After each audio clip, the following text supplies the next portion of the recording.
Vamos falar agora sobre gestação ectópica. Pessoal, gestação ectópica é quando a gente tem implantação do saco gestacional fora da cavidade uterina, que é o seu local de implantação normal. Em 95% das vezes, essa implantação anômala vai ocorrer na tuba uterina. E 80% das vezes, em que parte da tuba? Na ampola tubária. Então, em 70% a 80% das vezes, a ectópica ocorre na ampola tubária. É o mais comum, ok? O que é fator de risco para uma gestação ectópica? É tudo que altere a anatomia ou a função tubária. Vamos entender isso daqui, ó. Pessoal, gestação ectópica anterior. Pensa comigo, se minha paciente teve uma gestação ectópica, existe algum motivo para ela ter feito a gestação ectópica. E esse motivo irá continuar presente nas próximas gestações. Então, a paciente que teve uma gestação ectópica tem um risco aumentado de ter a segunda ou a terceira gestação ectópica. É o principal fator de risco, tá certo? Aderências pélvicas. Pessoal, a aderência vai alterar a anatomia da tuba. Então, vai dificultar o transporte e o encontro do óvulo com o espermatozoide e o transporte do zigoto até a cavidade endometrial, ou seja, risco de ectópica. Doença inflamatória pélvica leva à formação de aderências e resulta nesse processo que eu acabei de falar para vocês. Da mesma forma que as cirurgias tubárias prévias ou a endometriose, tá? Então, tudo isso aqui causa o quê? Alterações da anatomia tubária. Na reprodução assistida, como a gente utiliza estimuladores da ovulação, ou a gente implanta o espermatozoide, como a gente está interferindo no processo de fecundação, existe aumento do risco de gestação ectópica. O tabagismo, pessoal, dificulta a motilidade ciliar, tá, da tuba uterina. Então, dificulta o transporte do zigoto até a cavidade endometrial. O DIU, pessoal. Pessoal, o DIU é uma polêmica, tá? Porque o DIU, de forma absoluta, ele reduz o número de gestações ectópicas. Pensa comigo, se eu estou usando um método que é altamente eficaz na prevenção de qualquer gestação, ele vai prevenir também quem? As gestações ectópicas. Porém, se o DIU falhar, a chance de ser uma ectópica é maior. Então, a gente diz que o DIU reduz o número absoluto de gestações ectópicas, mas aumenta o risco relativo de gestações ectópicas, tá? Por quê? Porque os DIUs interferem na motilidade do espermatozoide e no transporte do óvulo. Por isso que eles aumentam o risco de gestação ectópica quando falham, tá? O anticoncepcional de emergência também. O anticoncepcional de emergência ele atua espessando o muco cervical, dificultando o transporte ciliar ou interferindo aí na motilidade do espermatozoide, tá? Além de interferir também na nidação, na implantação do embrião na cavidade endometrial, tá? Então, como ele está interferindo em todo esse processo, aumenta o risco de gestação ectópica. Pessoal, e epidemiologicamente, os trabalhos mostram que as pacientes que têm maior risco de gestação ectópica são as pacientes negras com mais do que 35 anos, beleza? Então, dá para entender tranquilamente os fatores de risco aqui.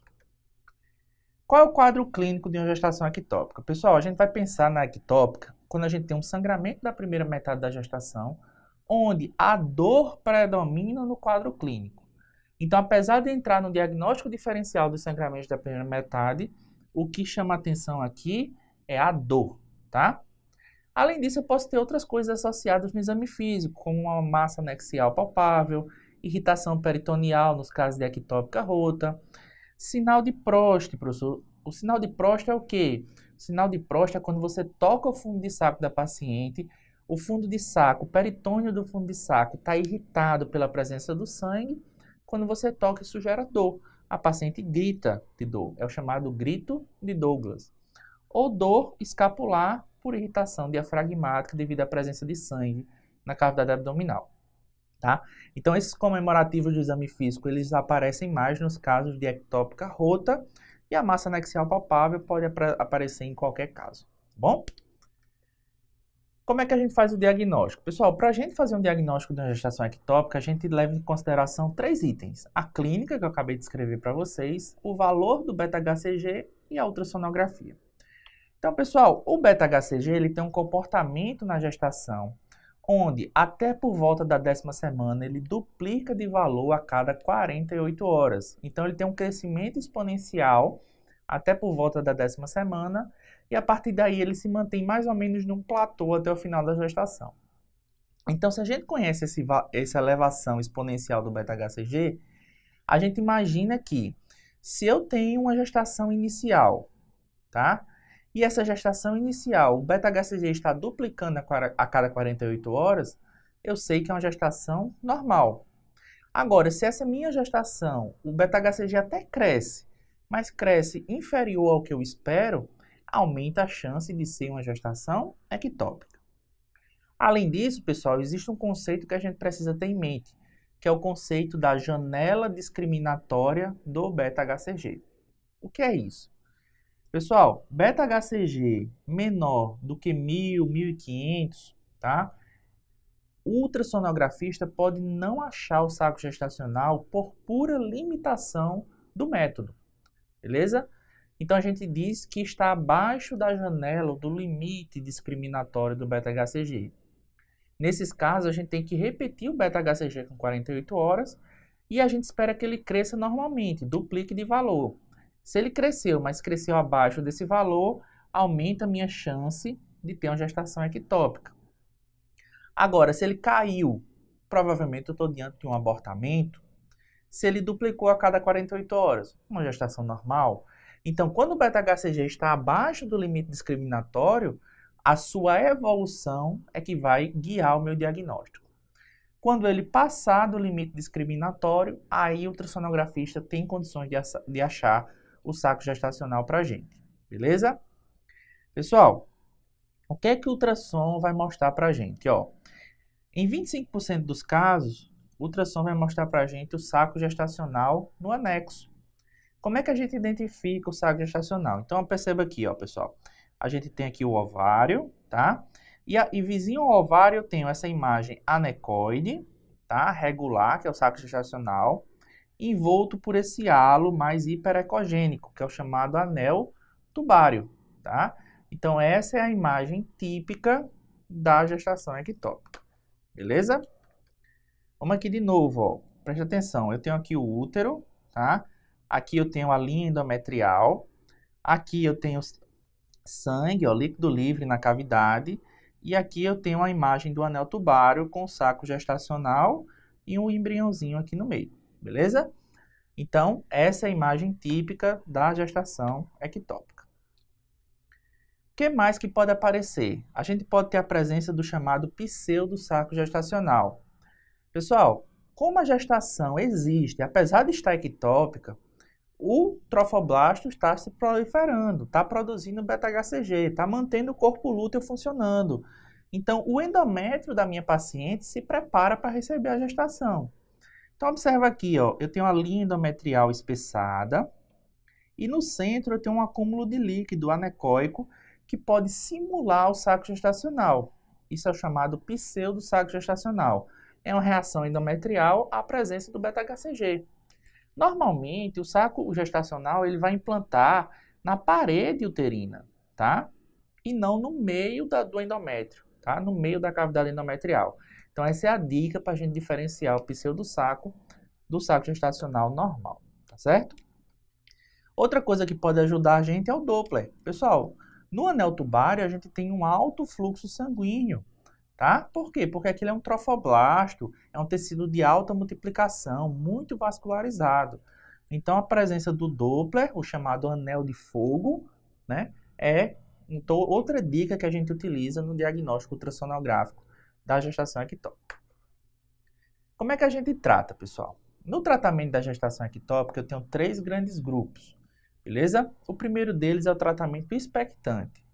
Para eu oferecer um tratamento expectante a alguém, eu tenho que ter uma paciente hemodinamicamente estável, com beta-HCG menor do que 1.000, 1.500, tem divergência aí entre os autores, e de preferência caindo, tá? E um saco gestacional pequeno, menor do que 3,5 cm, tá? Essa é a minha condição para oferecer a conduta expectante. Além disso, eu posso oferecer a conduta medicamentosa. Quando é que eu vou oferecer conduta medicamentosa? Nas pacientes que também estiverem estáveis, E a conduta medicamentosa é baseada no metotrexato. O metotrexato é um antagonista do ácido fólico que interfere na produção das bases nitrogenadas. E tecidos de alta multiplicação, como é o trofoblasto, sofrem muito com a ação do metotrexato. Tá? Então é por isso que ele é a droga utilizada. O tratamento em geral é intramuscular em dose única, existem esquemas de dias alternados, beleza? E a gente espera que entre o 4º e o 7º dia pós a droga, haja uma queda de pelo menos 15% do valor do beta-HCG. Se houver, a paciente recebe alta e dose o beta-HCG uma vez por semana até negativar, tá bom? A gente escolhe quem vai fazer metotrexato baseado em um saco pequeno, menor do que 3,5 cm, beta-HCG baixo, menor do que 5.000, e não pode ter atividade cardíaca na massa ectópica. Então, se essas 3 exigências forem cumpridas, a gente pode prescrever o metotrexato para paciente, tá? Por último, pessoal, cirurgia. Eu vou indicar cirurgia, tá? Para paciente que estiver estável por laparoscopia, né? Cirurgia por vídeo. Agora, se a paciente estiver instável, e segundo alguns autores, se a paciente tiver um saco maior do que 5 centímetros, um saco muito grande, aí a indicação seria laparotomia, ok? Outra diferenciação que a gente precisa fazer é o que a gente vai fazer com a trompa, tá? Pessoal, nas gestações ectópicas íntegras, a gente pode tentar preservar a trompa, fazer uma salpingostomia. Agora, nas gestações ectópicas rotas, em geral, é salpingectomia mesmo, ela vai perder aquela trompa. Pessoal, além disso, a gente ainda tem outro conceito importante, tá? Na diferenciação de quais pacientes irão ser submetidas a uma salpingectomia e quais pacientes serão submetidas a uma salpingostomia, além da ectópica íntegra e rota, a gente tem mais alguns detalhes que a gente leva em consideração. Pessoal, a gente vai indicar preservação da trompa se a paciente tiver desejo reprodutivo e se ela não tiver nenhuma indicação de salpingectomia. Ou também se ela não tiver doença na tuba contralateral, porque se ela já tem uma tuba doente, eu vou tentar preservar a outra. Mas isso só faz sentido se ela tiver desejo reprodutivo, tá bom? Agora, se a paciente já tem prole constituída, se a lesão é tão grave que nem dá para reparar aquela lesão, tá? Ou se eu tentei fazer a salpingostomia e o sangramento persistiu.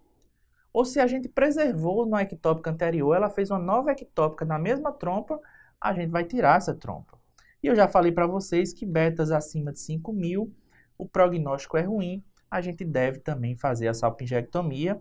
E também se a paciente já está pensando em fazer uma fertilização in vitro. Porque se ela já vai fazer uma fertilização in vitro, não tem para que eu me preocupar de preservar aquela trompa, tá bom?